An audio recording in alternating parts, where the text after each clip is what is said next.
యాదాద్రి భువనగిరి జిల్లా దోతిగూడెంలో అగ్ని ప్రమాదం జరిగింది. విజయసాయి ఫార్మా కంపెనీలో ఒక్కసారిగా మంటలు చెలరేగాయి. స్థానికుల సమాచారంతో అగ్నిమాపక సిబ్బంది ఘటనా స్థలానికి చేరుకున్నారు. 2 ఫైర్ ఇంజన్ల సాయంతో మంటలను అదుపు చేశారు. షార్ట్ సర్క్యూట్ కారణంగానే ప్రమాదం జరిగినట్లుగా తెలుస్తోంది.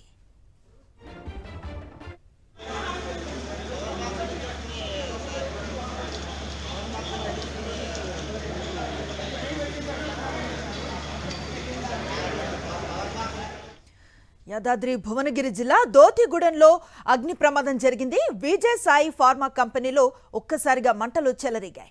స్థానికుల సమాచారంతో అగ్నిమాపక సిబ్బంది ఘటనా స్థలానికి చేరుకున్నారు. 2 ఫైర్ ఇంజన్ల సాయంతో మంటలను అదుపు చేశారు. షార్ట్ సర్క్యూటే కారణంగా ఈ ప్రమాదం జరిగినట్లుగా తెలుస్తోంది.